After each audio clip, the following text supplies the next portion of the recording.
Hello everybody, welcome to the presentation about capital gains tax. Today's discussion is going to be very basic. I say basic, but that's the information I use when I speak to my clients.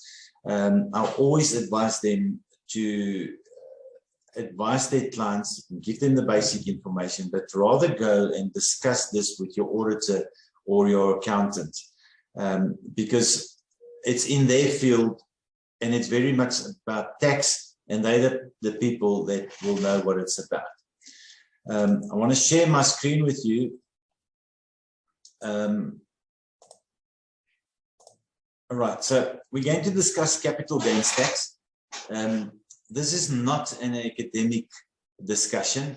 It is what an estate agent should know. In fact, it's actually what an estate agent or an attorney should know, that you can share with your clients. And again, give them these basic information, but then advise them to rather go to an accountant or an auditor to calculate and give them more detail in terms of capital gains tax.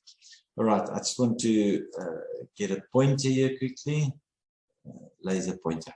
All right, so capital gains tax. It is not uncommon, sorry, to misunderstand how capital gains tax is determined, but I think important is that when a person sells his property, capital gains tax plays a role. Let's have a look more in depth. So capital gains tax is not unique to South Africa. In fact, it can be traced as far back as 1913 in the United States. In South Africa, it came into play on the 1st of October 2001. Now, it's not as complicated as it may first seem, provided you understand some of the terminology. Which is especially important when to declare your profit or loss on the sale of a property. Okay, so what is capital gains tax? In simple terms, capital gains tax is payable by an individual, a trust, or a company to SARS when you sell a property that has increased in value since you purchased. And it applies to those purchased on or after the 1st of October 2001. A person must exclude the portion of capital gain before the 1st of October. The value of the asset as at the 1st of October must be determined. All right, I think it's very straightforward. Capital gains tax comes into play when you sell your property. All right, and it's only applicable from the 1st of October 2001. Any capital gain before the 1st of October will not form part of capital gains tax. There is, however, an exemption that is applied to primary residence, that being the property that the owner lives in on a permanent basis. We're going to look into that in more detail. Understand the following terminology, then you will understand capital gains tax. Income tax obligation, primary or secondary property, how profit is determined, and annual exclusions. All right. My phone is ringing, although it's off the hook. Anyway, so income tax obligations. The bottom line, essential to understand capital gains tax, is to know that it forms part of an individual's income tax obligation. In other words, you can't go to SARS, walk in there and say, SARS, Mr. SARS, I want to pay my capital gains tax. There is not a thing like that. Whatever the gain is when you sell a property, a portion of that will be added to your annual income, and that's how you will be taxed. It is, in other words, not a separate tax, and therefore must be accounted for or declared in your annual income tax assessment. What must be made clear, however, regardless of when the property was originally purchased, capital gains tax is payable if there is a profit gain on or after the 1st of October 2001. What is a primary residence? It must be a structure, including a boat, caravan, or mobile home. That's not really important for this discussion, but the important part is which is used as a place of residence by an individual. Used as a place of residence. An individual must own an interest in the residence. In other words, he must be the owner or a part owner or co-owner. The individual with an interest in the residence must ordinarily reside in the home and use it mainly for domestic purposes as his or her ordinary residence. Okay, anything that else is not your primary residence. Okay, so that is what primary residence is. Primary residence or secondary residence, continue. A primary residence is exempted from capital gains tax.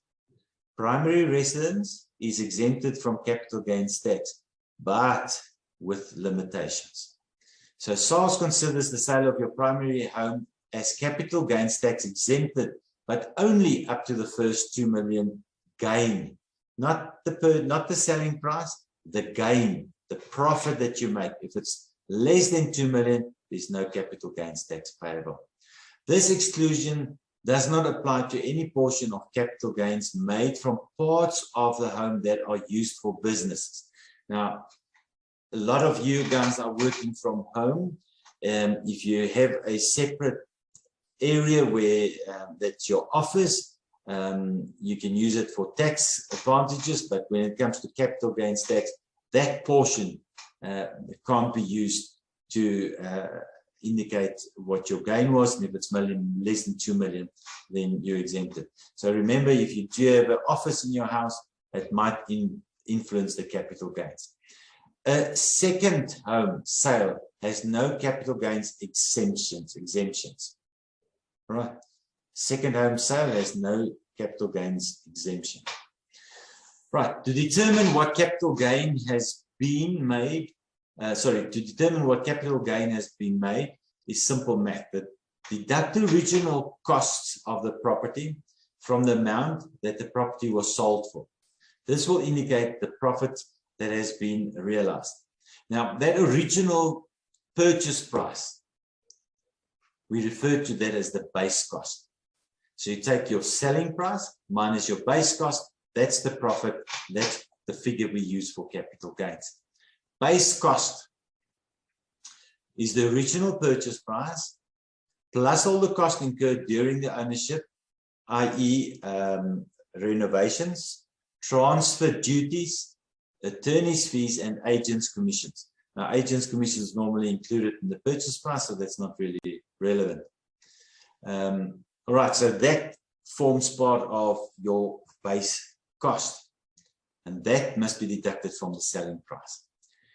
Annual exclusions, capital gains tax. And now we get into the nitty-gritty of what capital gains tax is. What part of your profit has to be added to your income so that the income tax can be paid on that.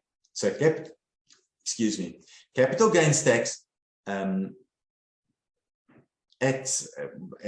for individuals is at this stage 40%, and for companies and trusts it is 80% of the profit. So it's not the full profit amount, it's 40% for individuals, 80% for companies. In 1 or 2 slides from here, I'm going to do some calculations. You will clearly see how it works. The long and the short, 40% of the profit, if it's if your primary residence, that 40% has to be added to your income tax. If it's a company or trust, 80% of your profit has to be added to your tax for the year. We discussed this whole thing about the primary residence and the exclusion of the first 2 million if it's your primary residence. It goes further. The receiver also very kind of him that he deducts that you can deduct 40,000 Rand from your profit before you do in terms of capital gains tax. So he gives you that that leeway of 40,000 rand that can be deducted. Okay.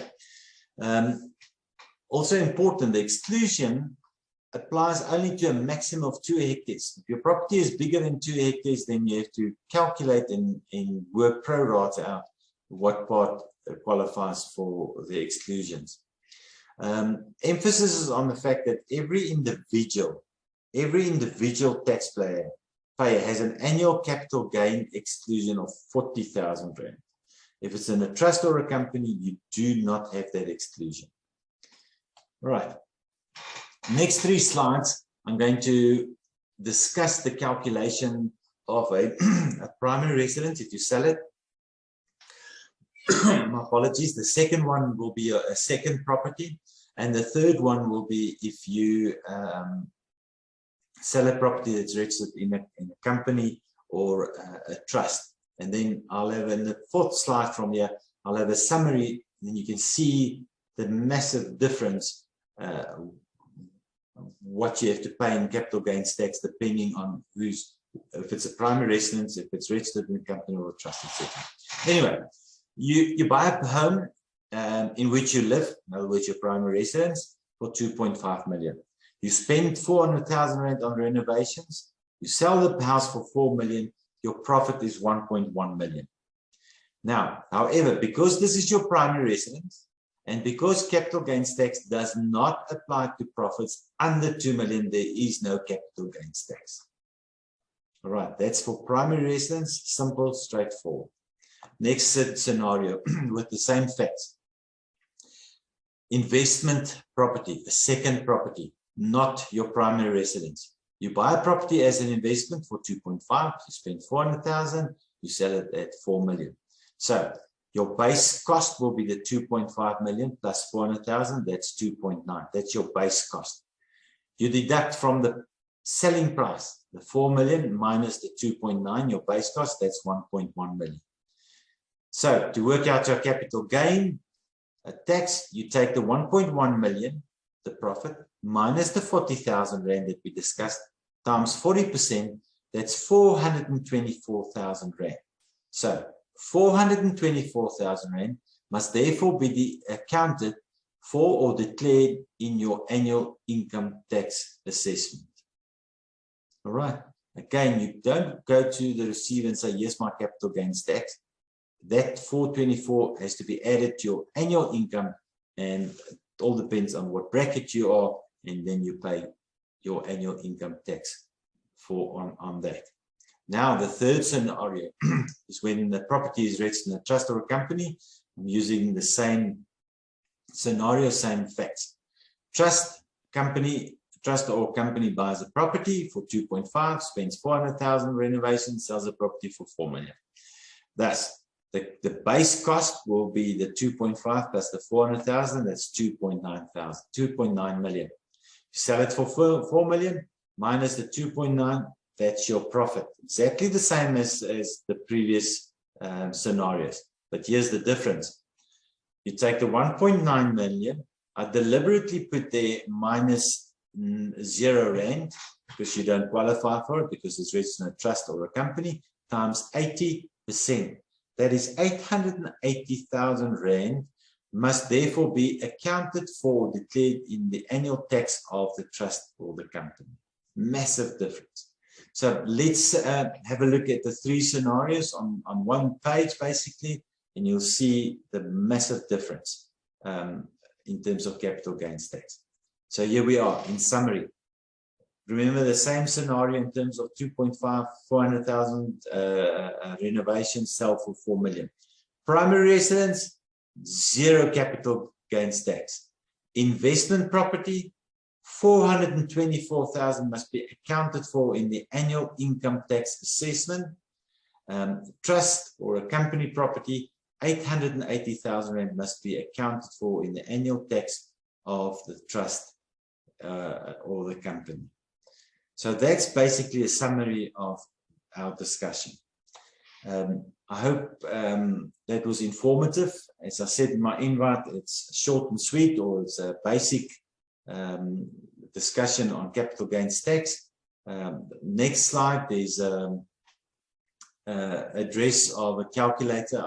I Googled and I found this calculator to work out capital gains tax. I'm not claiming that it's good or bad. I haven't used it, but it is a calculator, and I'm sure if you Google, you will find more. But people, I can't stress enough. I don't think it's our duty, your duty, to try and explain to clients what capital gains tax is, other than what we discussed here this morning, and refer them to their auditor or their accountant. Thank you for listening. If there are questions, you're welcome to ask, and you're also welcome to WhatsApp me or email me afterwards. Most of you should have my cell number. It's 082 8000 762. Thank you for joining, and hopefully we chat soon. Thank you. Goodbye. Bye-bye.